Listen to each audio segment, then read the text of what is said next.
Well, you can't have tattoo without ink. It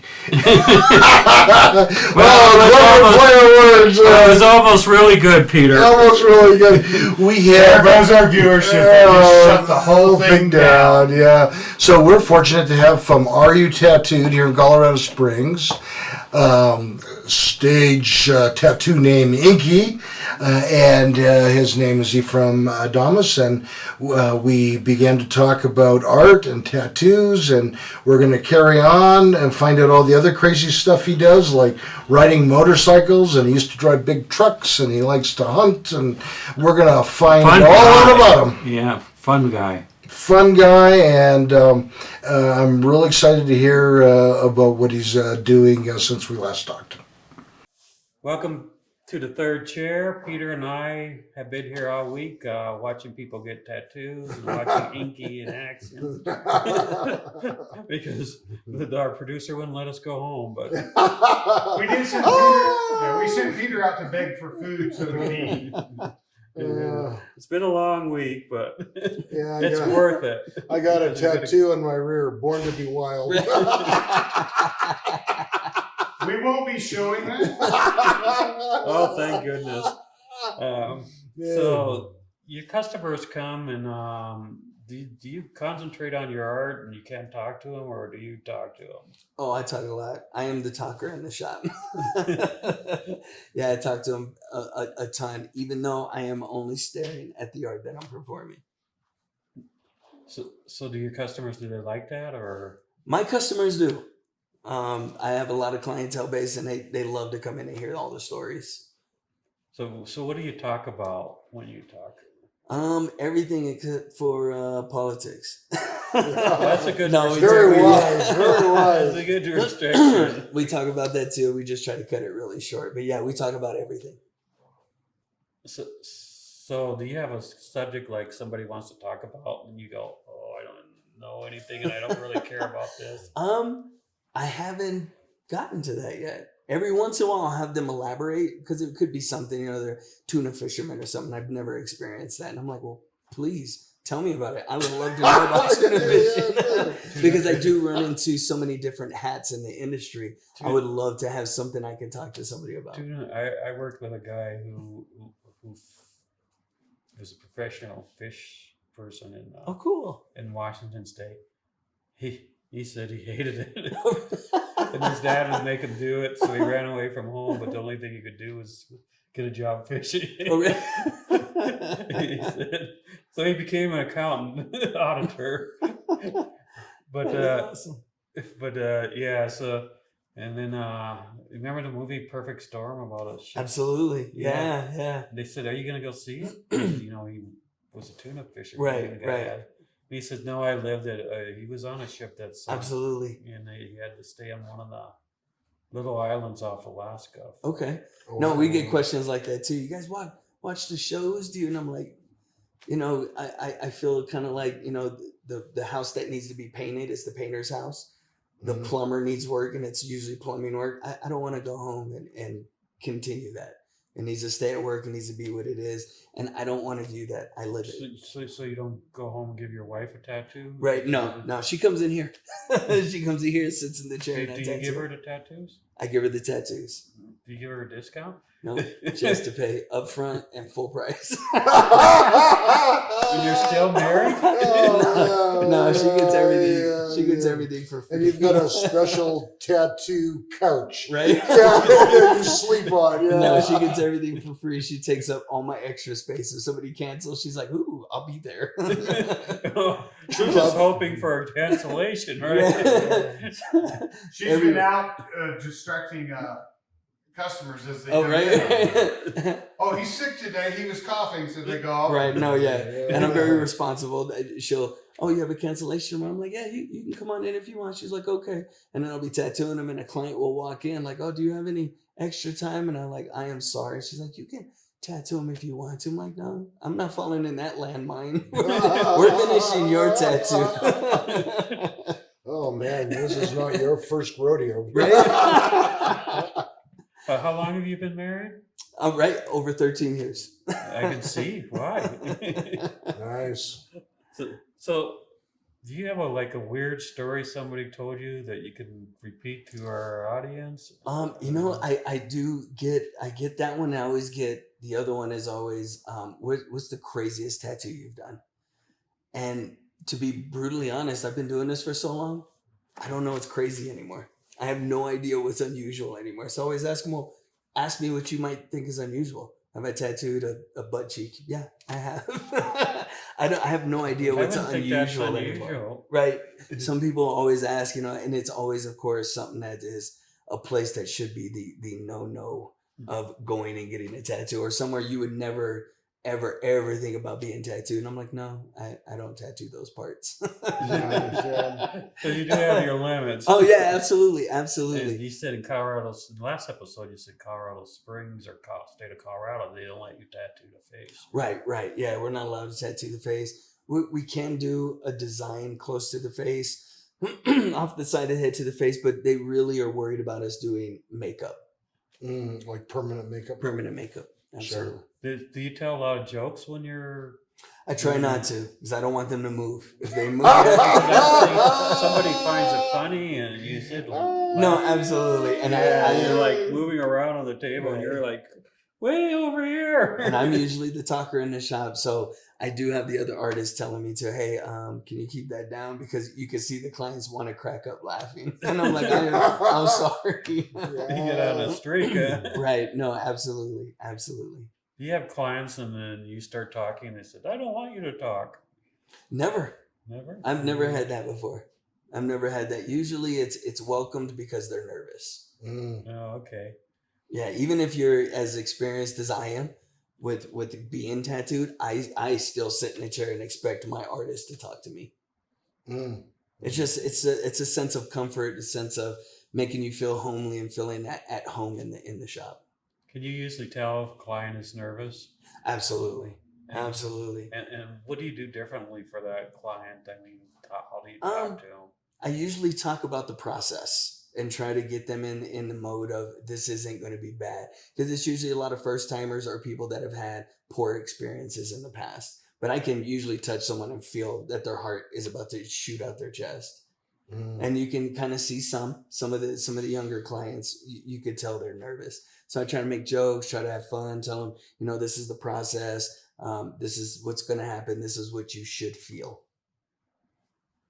So if you're going to have like someone to have as best a first time experience as possible, where would be the ideal place to put their first tattoo? The Navy of old days, they had the anchors or the woman on their forearm. Is it a bicep? Is it a forearm? Absolutely. Which ones are tolerated? Usually shoulder arm area is the greatest place to start for people that are super, super nervous. And it's just a tougher area. I always say, when we fall on that as kids. As young men, we punch each other in the arm. That's usually a lot tougher area than anywhere else on our body. Wow. Do you ever say if somebody come in first time and said, I want one on my ribs? And that one I'm like, start to talk to them and say, absolutely. Like this, you should try a smaller one somewhere else so you know what you're getting into before you take on a large tattoo on your rib cage. Because not only are you're going to hurt yourself and you're going to feel kind of stupid trying to tough this thing out, but you're really hurting the artist. His best performance is going to be if you can sit still and allow him to perform his work. And you got to learn how to do that. Absolutely. And some of these guys, and when you're stretched out on a table and that needle hits you, boy, that's a whole new ball game. Do you sometimes feel like a therapist as a tattoo? I do. I always say I see most people at the height of their life and at the lows of their life, because usually they'll come in and do something in remembrance for someone that has passed. So I do feel like a counselor in those kind of areas, because they do want to speak about it as they're getting their tattoo. So I have to be mindful of those. And then sometimes it's for a victory. Someone, just had a child. So dad will come in here and I need to get a tattoo for my son. He's really excited to put something on his body, something that was a really cool accomplishment in his life. And he tells you about the baby spitting up and all. Right. I just came from the hospital. You should have seen it. Like, why aren't you still there? Yeah. I had to get this tattoo. Have you ever seen people that want to put inappropriate names on themselves? I read an article somewhere that said something like, your mother, your kids, maybe your pet, but those are the only names that you should tattoo on Absolutely. yourself. Absolutely. Yeah, you agree with that? Oh yeah, I tell people that all the time. Every once in a while, you'll get a fiance, sometimes a boyfriend, girlfriend. I go, look, kids are permanent, parents are permanent. A significant partner may not be permanent. You want to be careful with those. Now, if you got married and put it on you, I don't see that as too bad because it's a Have you been remembrance of married someone for- you cared for. At 40 years, maybe you're Right. Right. But yeah, When names, you're off probation. right? The names are a no-no. Certain insignias can be a no-no. Every once in a while, if you do a lightning bolt, that is also associated with like the Aryan in prison system and stuff. So you want to make sure it doesn't look like an S. You want to make sure it has a couple little ridges in there so it looks like a lightning bolt. Right. a little extra. You have to worry about shamrock, stuff like that. There are a couple little things, and we know about them. But some people come in and they want a shamrock, but they're Irish. It's a legitimate. Okay, yeah, and they put something on it. The other thing is doing things of faith. We all understand that upside down cross is a no, but some people put them on their wrists so that they can see them to be reminded of it. Sure. I always tell them put a little ground under it or put love underneath it, because when you're walking around, somebody will see it and it looks like an upside down cross. Or if you're in prison, are you a Satanist? Right. Right. So there's a lot of questions that come with a lot of these tattoos, because certain things mean things in certain areas, and for certain tribes, there are a lot of people that like to do a Polynesian. And I explained to them, this is for their people. These patterns mean something to them. The last thing you want to take is some family pattern, and then you end up somewhere where somebody sees that, because then you're going to get yourself in trouble because you're not part of that group. Sure. Yeah. And we'll discuss more ways you can get into trouble with tattoos when we come right back. That's interesting.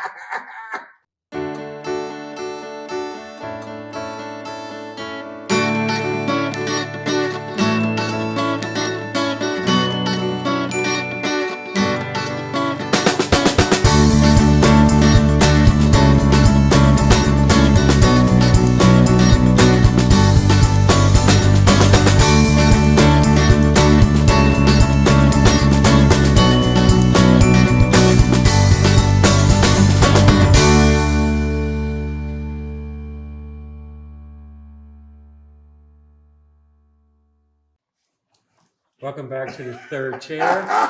We have Peter is here after a week of Not bathing. not bathing. That's why you'll see Inkie just going. Poor Inkie. That's why I'm sitting over here.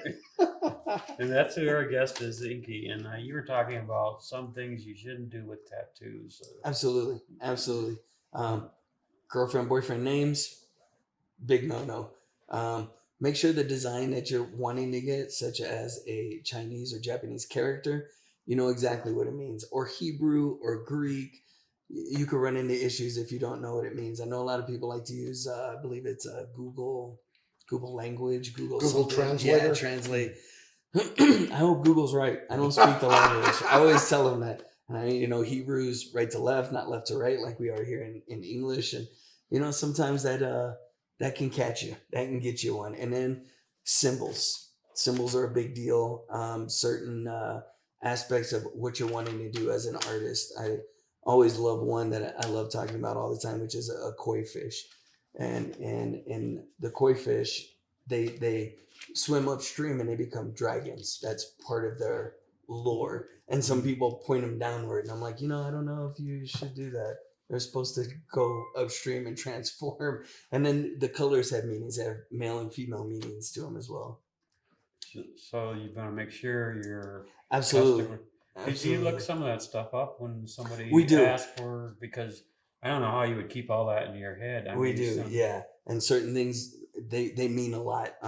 There's also in the Asian culture, the Fu dog, which are protectors of the temple.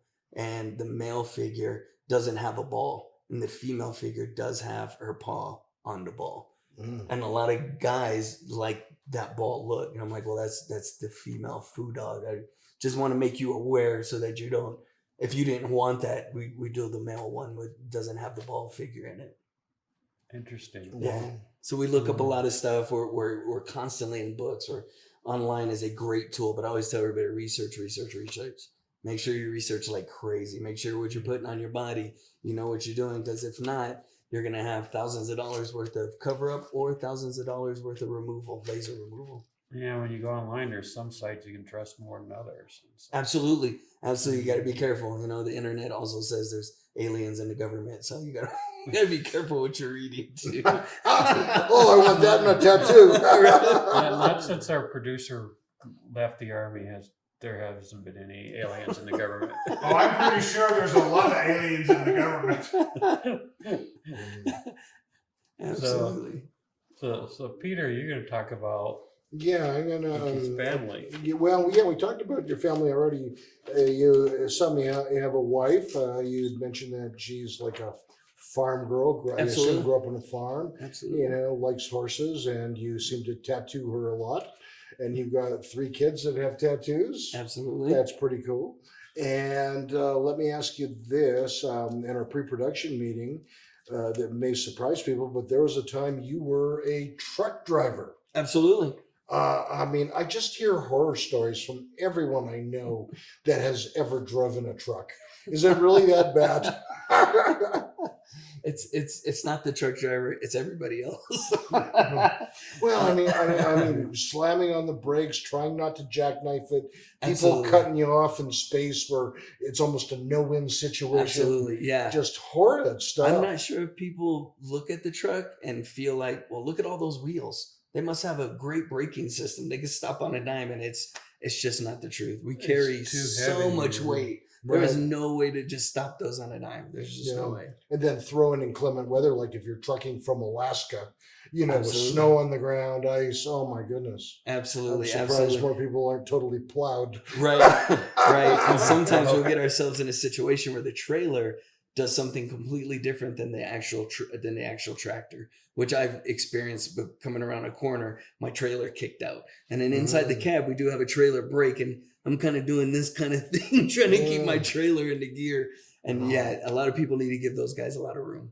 Yeah, you know, I actively think about that. If I see, especially in town, if I see some guy with a big rig trying to make a turn, I like literally pull, even if it's a red light, I will move my car illegally way off to the side just to give them extra room, because they just those can't. Things are hard to turn. They're hard to turn. Absolutely, absolutely. The turning radius on those things are horrible.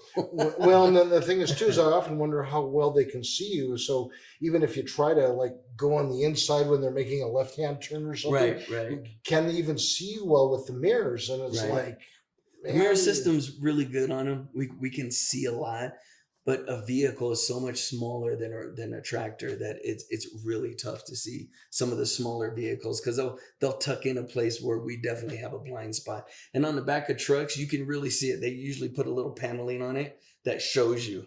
And it says, within this view, I'm not going to see you. Oh, that's good. That's good. So speaking of other weird things that you drive, I understand you drive a motorcycle. Absolutely. Love my motorcycle. You like to get it on the highway at high speed? I like jumping on the highway. I love going up into the mountains and seeing the beauty of Colorado. I try not to be a race machine. You drive a Harley? I drive a Honda. A Honda? I drive a Honda. Well, I drive a Honda too. I have a Honda Civic car. That is not the same thing, Peter. One is cool, one... Right. Nothing. Well, I just, you know, thinking of a tattoo artist sort of in a stereotypic fashion, I would have said yes to driving a motorcycle for sure. Driving a truck, I don't know. But I've worn a lot of hats in my life. Cool. Well, you know, I really worry. I have several friends that have driven motorcycles that, you know, have been hit by cars that just don't pay attention. Absolutely. That's what I worry about. Yeah. You know, or not even pay attention, that kind of like get angry, like a form of road rage. You're not passing me. You know, I'm going to cut you off. You know, this kind of craziness. Absolutely. Absolutely. And a car cannot duel with a motorcycle. They're so much more maneuverable. They're so much more fast. that made me, their speed, their acceleration is so much better than a vehicle, than a car. The only thing that can really keep up, which there are a couple of cars out here that will try to challenge you, are like, you know, these what do they call them, the Hellcats and these souped up vets, and they can keep up with you, but those guys that own those vehicles are worth so much money. Why would you want to race a motorcycle? Well, you know, for that matter, some of them don't even drive them. Right. It's like, I don't want even a little nick in the paint because that's like 100,000 to paint. Absolutely. Yeah. Just like the 4-wheel drive vehicles out here, where they call them pavement pounders. We call those cars the real fancy cars that people keep garage. We call them garage queens. So driving a motorcycle in the beauty of Colorado. I mean, we got great mountains. Absolutely. Aspens turning color this time of year and all kinds of stuff. Do you ever get ideas for tattoos when you're up in the mountains, just from the scenery? Yeah, absolutely. Colorado's a lot of the artistry here is always doing mountains and trees and wildlife, because it is part of our scene and people do love it. So getting ideas, seeing certain rocks, certain flowers. There are a lot of beautiful wildflowers out there that people don't like to target. They don't, you know, not the typical rose that everybody likes to do, or tulip or whatever. We'll go out there and I'll take pictures of some of the wildflowers, the Indian blankets and some of those sorts out there, and show some of my clients how, you know, this is the beauty of Colorado, and these are flowers that nobody has, because tattoos are so repetitive. Well, what about just a good old fashioned black bear? Right. Usually when we do bears, elk, deer, anything like that, it's usually for hunters. Okay, speaking of hunters, I understand that you also do a little fishing, do a little hunting. Love to fish. Definitely not this your stereotype. You know, so you know, what is a stereotypic tattoo artist? You right. No, you do a lot of really crazy things, interesting things. I did that when I met my my in-laws, my father-in-law and my mother-in-law. They looked at me and they're like, because they're farmers, and it was kind of tattooer, huh? And I'm like, yeah. And then my father-in-law see my hunting pictures and stuff. He's like, "Oh, you hunt?" I was like, I'm an outdoorsman. Oh, yes, marry the boy. Yeah. Right. Because a lot of times when you hear tattoo artists, it's, oh, well, he's, you know, rough and tough, and he's kind of maybe on the bad guy. That he's, you know, is the ruffian of society, and that's just not that's just not true. Well, sometimes I look at tattoo artists and I wonder, is this guy like a vegetarian too? Oh, really? Is he? You know, because you run into some of these artsy people that kind of like are. Absolutely. Yeah, I'm a little vegan. You know, I have tofu for my burger. It's like not for me, but I always feel in the artistry world, they feel like we are the rough part of the artist world. Yeah, I'd say that's mostly absolutely. Well, we'll talk more about that roughness when we come right back.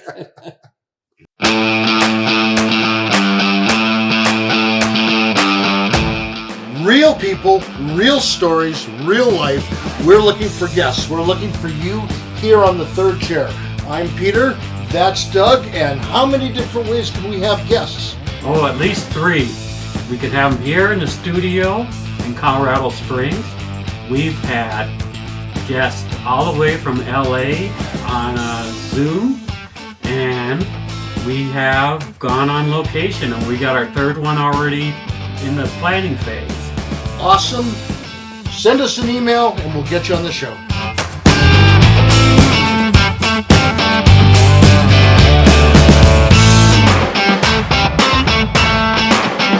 Welcome to the third chair. We're back with Peter, who's still here, unshowered, and Inkie, who has to sit next to Peter. The most tortured guest we ever had on this show. So, we talk about some hobbies. So when you're at home and you're not outdoors, you're not in the tattoo shop. Right. How do you unwind? You watch movies? You read books? Love movies. Love movies. I'm a sci-fi fanatic. Anything to get me out of the real world. Fantasy world is amazing. Let the mind just kind of wander and just go. So sci-fi, you Star Wars? Star Wars, Lord of the Rings stuff, Star Trek, anything that's in the sci-fi realm, I absolutely adore. So what is your favorite movie? Well, now this is going to be kind of crazy because honestly, my favorite movies are old Asian karate films. Kung Fu movies with the horrible English Yes. dubbing. Made by the Shaw Theater Company. Yep, the Shaw Brothers. Yeah, Absolutely. yeah. Oh, yeah. Peter's genre. Yeah, I love that stuff. I grew up in Chinatown in Vancouver. Oh, cool. And I grew up in 10th grade on watching those movies. So do you know any of those? Any of the Asian, moves? yeah. I actually grew up in a boxing family. But okay. those movies I absolutely adore. My wife walks in every once in a while and she's like, I'm like, these are great. So do you know Bruce Lee? Right? All the Bruce Lees, everybody. Chow Yun Fats, man, everybody. I love all these guys. Yeah, Bruce Lee, when Peter and I were kids, he was like the guy. Right?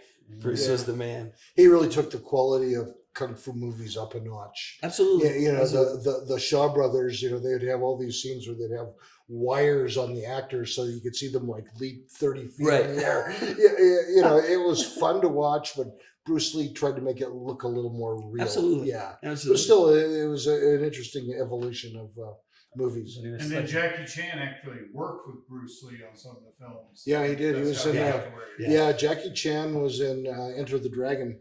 And Bruce Lee actually beat him up as one of the scenes. Yeah. Jackie Chan's been around for a long time. Yeah, he's pretty talented.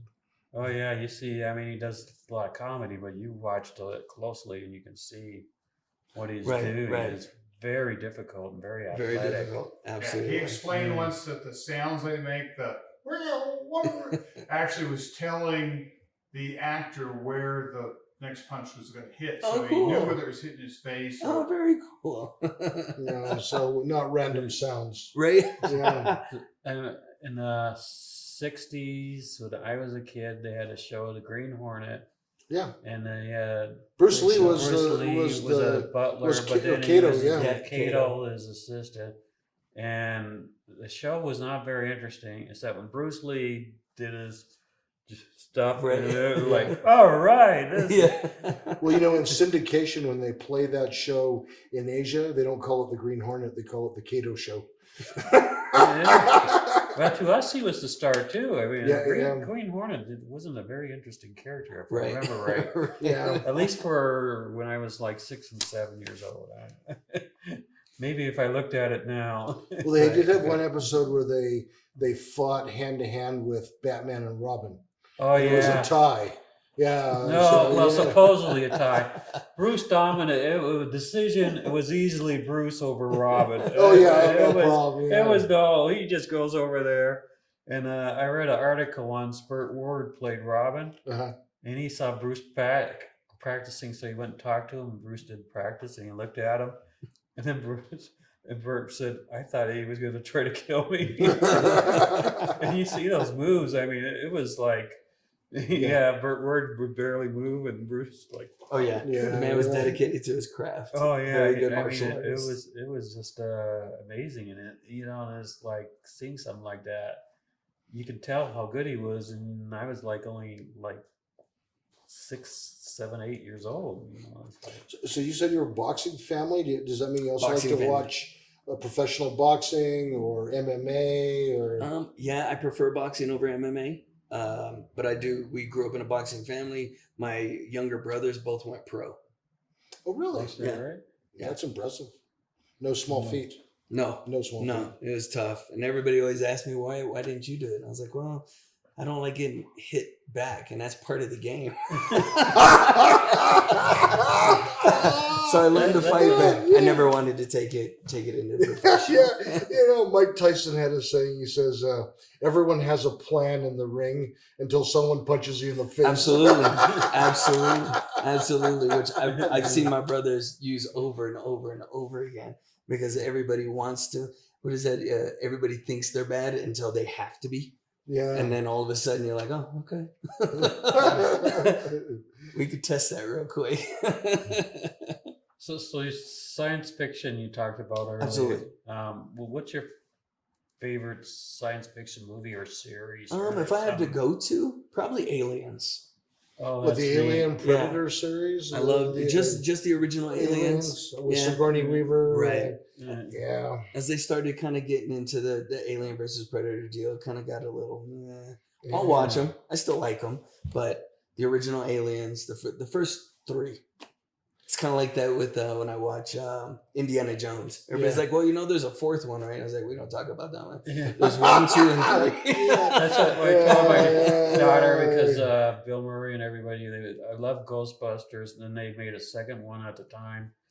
And I said, just don't watch the second one because it just ruins the Right. It would ruin the rest of the. We're up to 4 now. one. Well, what do we? How many Star Wars movies is there? Oh, there's so many of those. Well, plus some There were really only 6. Right. Yeah, but we're 9 or 10, and Right. multiple TV series spin-offs, and Well, he planned to do 9 when he started. Lucas did, Yeah. and then. But the story he told, he actually did in 6. His original story, Right. he covered in the 6 episodes. Well, I think he kind of made I guess he did it because that was maybe the 4th one was the easiest one to sell, so he did that one first. But 4, 5, and 6. That's where they're at. And 5. 6, and then Empire Strikes Back. That was so well made. Oh Very yeah, great film. that's Great film. Got a bit of CGI in the mix. well, what made Return that was of the amazing. Jedi so good is they made the sword fighting more interesting. They changed it from sort of knight England broadsword style stage combat to Japanese kendo, which was far more exciting, dynamic, moving, more like what samurais would do Right. in a fluid battle. Right. And so if you watch the sword fighting, especially in Return of the Jedi, it's 1,000 times better, and that's why the choreographers went Japanese on the style. Yeah, I've always loved the original movies because they crafted with their hands, which is a big thing for me. I like that they made the monsters, they made their thing, and the CG. It's nice, it's okay in film, but to me, it's cheating. Yoda never looked right as CGI. Yeah. Never. They went back to the puppet because it was so bad. Right. I love the puppeteering, and I love all the handcraft. It means so much more to me. Well, in terms of filmmaking, sometimes CGI and other stuff doesn't look right.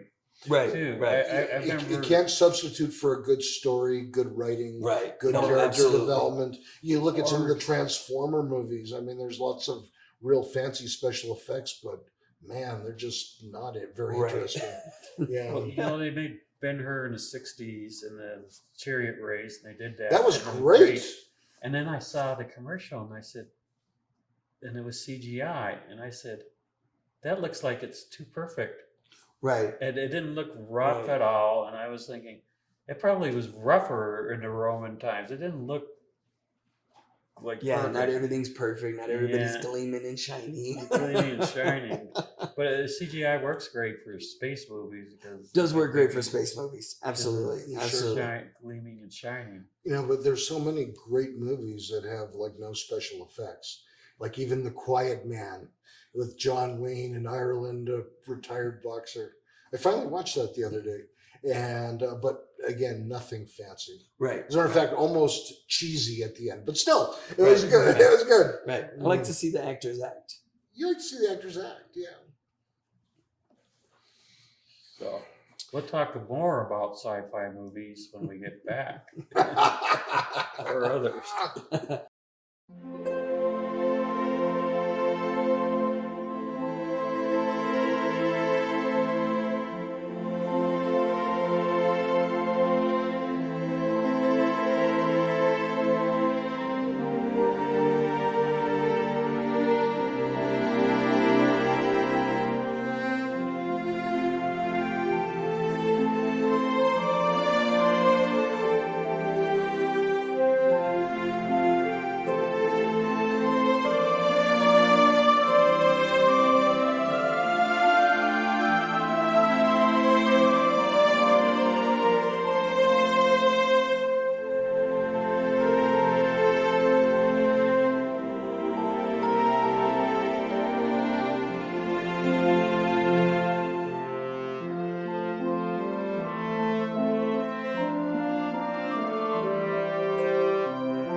Welcome back to the third chair, and we are talking movies with our guest Inkie, and Peter is Contributing where he can. Well, guys love the same old Japanese, Chinese kung fu movies. Kung fu movies. Yeah. I mean, that's a great thing to like. Oh, they're fun. They're a lot of fun. Besides that and sci-fi, is there any old movies you like that you? I'm an '80s freak, so 80s. Terminator, Teen Wolf. What are all the Teen Wolf, Back to the Future, God. all the great the great '80s flicks. I love to. Some Jean-Claude Van Damme mixed in there. Oh yeah, he did some great stuff. Yeah. Wow. Well, two of those movies had Michael J. Fox. Yeah, Right. yeah. No. Back to the Future and Teen Wolf. I was just thinking Teen Wolf. Like, what a ordinary, unimpressive movie that one was. Wait a minute. You guys said he loves it. You know what? I read this basketball book. It was hip basketball writer, and he talked about Teen Wolf quite a bit in his book. And it was like the history of basketball. And he said the Teen Wolf, you could relate to it in basketball, and the secret of success is teamwork and helping everybody. Right. It came off way more as a comedy. I mean, I'm thinking like American Werewolf in London. That was like a little more serious. That was a lot more serious. That one kind of was a great statement movie. It really freaked people out. So do you like to be scared at the movies? I don't. I say this a lot in the tattoo shop. I'm not real interested in scary movies because they don't scare me. I laugh at them because of I guess the nature of them. It's just kind of dumb to me. It's like the commercial where the young lady's like, or a young man's like, hey, we should go to the car that's running. And she's like, are you stupid? We should go behind the chainsaws. And the killer's there. And that's every time I see him, I just see straight through them. And then I always laugh at the ones with like dolls and stuff. So I'm like, it's a doll. Oh, yeah, the Chucky movies? Yeah, I'm like, it's a doll. Yeah, and it weighs like 8 pounds and it's like in their face. Right, like, just grab it and throw it. I've only screamed at one movie. No, 2 movies that scared me. When I was young, I saw The Exorcist. That scared me a little bit. But as an adult, the only movie that ever scared me was the first Jaws movie. There was one part like where the head came out or something. And I mean, like everyone in the theater screamed. There's one guy in front of me. He literally ripped he screams have already ripped the armrest right off.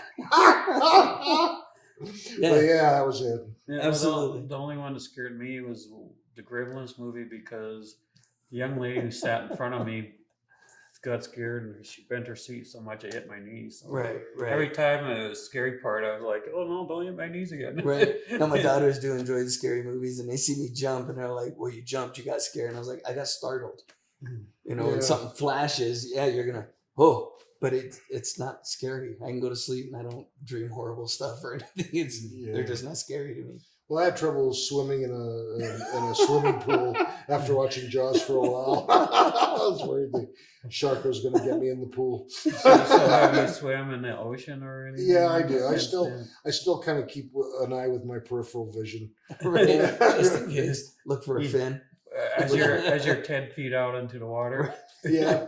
Well, I don't know if you've seen like some of these reports like from Florida beaches where they'll do helicopter shots and they'll have people out on the beach and all kinds of sharks between the people and the beach. Right. Now the sharks aren't going crazy attacking them, but there's lots of footage of lots of sharks around. Right. Yeah. Right. But I think the sharks are there a lot of the times. They just they're not going to bother you most of the time. They don't eat until they're hungry. Sure, I hope so. I used to tell my kids, don't worry about them. Worry about the jellyfish. Oh, yeah, those can sting you. And depending on what part of the world you're in, like Australia, you've got the box jellyfish and the Portuguese man of war, I think. Absolutely. That well. Which I always make fun. I always say, but don't worry, Dad has you. If you get stung, I will pee on your leg. I bet they were real comforted with that. But I remember watching it on TV. It happened on Survivor once. Right. No, yeah. They say, I don't know, there's something in here and that's supposed to help it out. But Baby Tim, who works here with us, he does Hawaii a lot. And he says that the guys always say grab sand. Sand, grab the sand and rub it in there. There's plenty of sand there. Yeah. Yeah, wow, yeah, that's. Of course, Australia has more things that'll kill you, per square mile than anywhere in the world. My wife's always like, "We should go to Australia." I'm like, "Why? Everything there wants to kill you and eat you." Yeah, basically. I mean, they got the most venomous spiders. Right. You got 21 of the 23 most venomous snakes. You got crocodiles, great white sharks, and jellyfish. Even the ants, right? These Yeah, ants are like this big. They're huge. Yeah, that's right. And on top of that, the food isn't very good. They actually don't put shrimp on the barbie. So what did you eat when you were in Australia? Oh, I bought steak and would cook it on a barbie. Oh, okay. I did. Steak but on what, the barbie. Yeah, but what surprised me was the food I ate at some of the restaurants. It was very, what I would call typically British and somewhat bland. Like if I want spicy food, you eat Indian food or Chinese food or Mexican food, but the UK, New Zealand, Australian food I found very, when I very went to London, little taste. Flat. Flat. Yeah. I found this place near us, and they did a good fish and chips. So I ordered their fish and chips because they had a nice spice to it. Oh, nice. And then we went one day, and it was what do they call their bars? The pubs? Pubs. Yeah, I went to a pub, and I thought, oh, this will be great. And I had the fish and chip. Very bland. Yeah. but they get help now because they have a lot of Indian restaurants. Yeah. A lot of spices. A lot of immigrants. Yeah, for sure. For sure. Very cool. So you're gonna ask Peter. You're gonna ask Inkie about. Oh, I'm going to ask him about. Process. So this is going back to running a successful tattoo shop. Okay. I just read some ideas off the internet about people saying these are things you've got to do if you want to be successful. Besides be a good artist, and the first one was you got to have a good location. Good location, absolutely. Is that still the same now as it was? Because you can find stuff on the internet. It's still. I mean, if you're a reputable artist and you're in a bad part of town, no one's going to want to go to a bad part of town to visit you. Okay. So yeah, location is a big deal. Like I've noticed, like down on like Platte, there's some tattoo shops that look like they're barely functioning, not open very much, or at least that's the feeling I get. I don't know if that's totally true. Right. There are a couple. I want to say. Well, I know of one in particular that he's been established for so long that it's okay that he is there in that spot. A lot of them like to pop up around places where there's tons of other business. Yeah. But definitely location. You want to be seen and you want to be in a place that is welcoming. Sure. Don't skimp on the tools. Don't skimp on the tools. That's a horrible thing to do. Very, very horrible. There are knockoffs of everything that we have. You do not want to do that. You want to go to a reputable supply shop that requires you to be a professional, and you have to prove that you're a professional in order to purchase from them. Because your business is very precise. I mean, you have to. Absolutely. Yeah, absolutely. And the machines have to work the way they're supposed to. They should perform out of your expectation. You should expect one thing and get greater than what you expected. Learning to say no to doing a requested tattoo. Absolutely. Absolutely. Some people aren't ready for it. If you're just starting out in the tattoo world and tattooing, the last thing you want to do is jump into a portrait. Hey, I want a portrait of my grandmother who passed. Well, I've only been doing this for 6 months. You should probably go to somebody that's well versed in that and not me. But to learn that is another thing. Also have a line in the sand for yourself. If somebody comes in and like for myself as a man of faith, hey, I want you to do this devil worship thing. Yeah, I don't do that kind of work. But you have to learn to say no. So some boundaries. Absolutely. You have to have boundaries. That's good. The last thing, never stop learning. Never stop learning. Never stop learning. Never say I've learned it all. I know everything. I've been in the business now for 27 years. I am always hungry to learn more. Always. That's good advice. Absolutely. All life. Absolutely. Yeah. Stay humble. Yeah. Stay humble and stay hungry. Absolutely. That's one of the mottos and mantras of us here in the third chair. Right. Stay hungry. Right. Stay hungry. Stay humble, stay hungry, and go to the buffet often. And always say be willing to teach. Always be able to pass on that knowledge. Yeah, if you're able to teach something, you really have to learn it well. Absolutely. As well. Absolutely. I mean, not only is it ethically the right thing to do, but absolutely. Yeah, pass on what you've learned, but yeah, stay humble and stay hungry. That's nice. That's good. So we're going to take a quick break, and we will be back to wrap things up. Cool.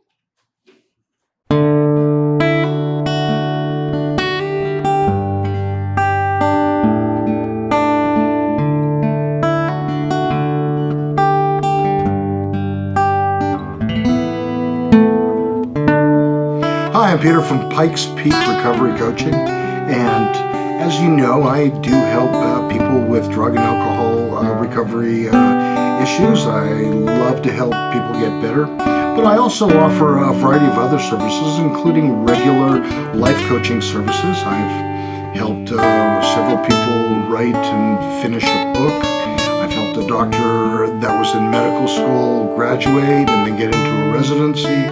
And I also actually have quite a background in mathematics, and I do some math tutoring for the GED as well as the ASVAB for those that are thinking about a career in the military. So my contact information is on the screen. Please send me an email or a text, and we can talk about some of these services and how I can help. That's Peter Grigg at Pikes Peak Recovery Coaching.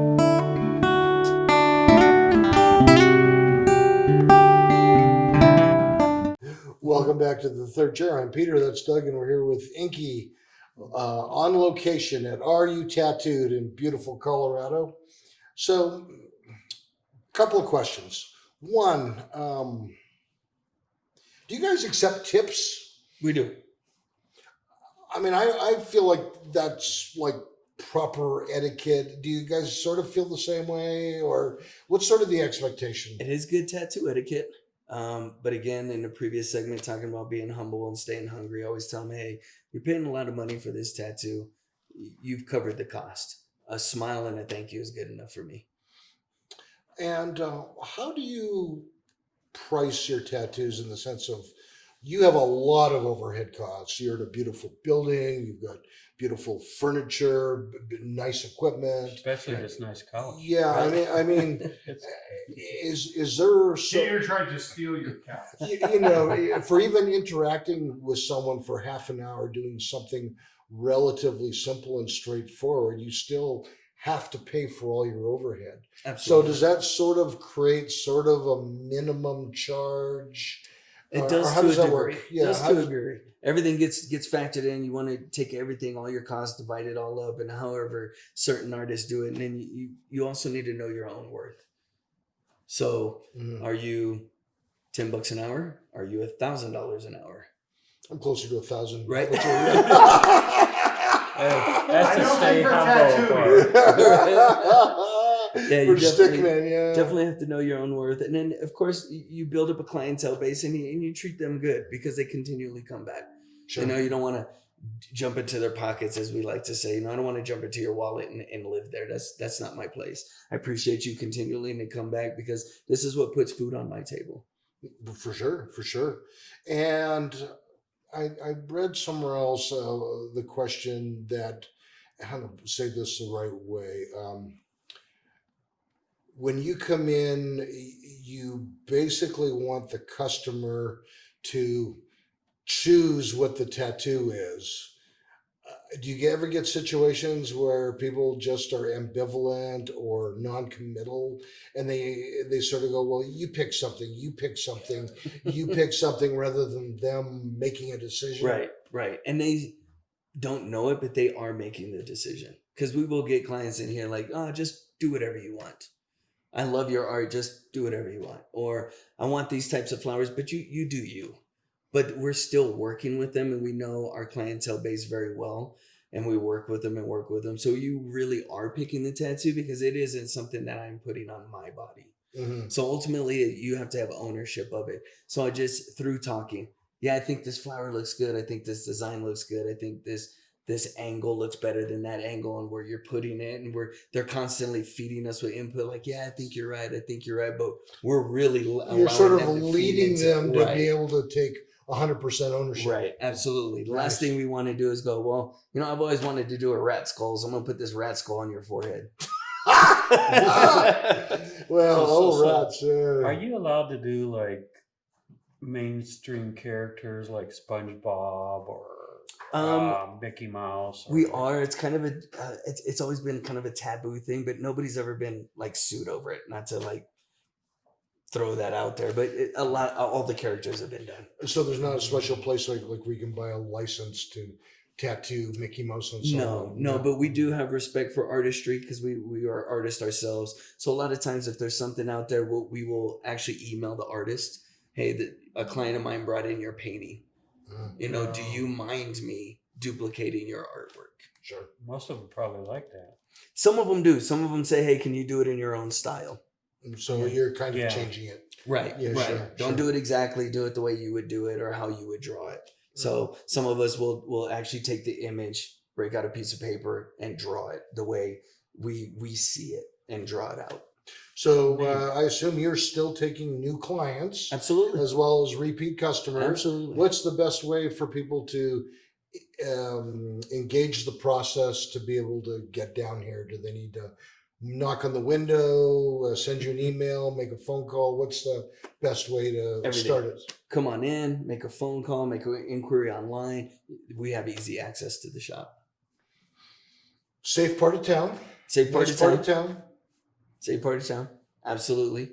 Everybody in here checked it out last week. Absolutely. I did. Yeah. I did. Safe part of town. Everybody in here is super friendly. We'll get you with the right artist. Absolutely. Yeah. Unfortunately, when I did come in, someone did steal one of my tires, but I figured that was just a fluke. Right.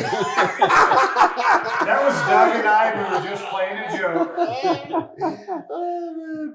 Well, thank you so much for being here. Thank you for having me. A fantastic guest. Yeah, it's been a Please lot of come fun. down, get a tattoo at Are You Tattooed and hit Inkie up. Please like, subscribe, and share the episode and hit the notification bell icon so you know when we've uploaded a new episode. From all of us, good night and thanks for watching. This has been The Third Chair.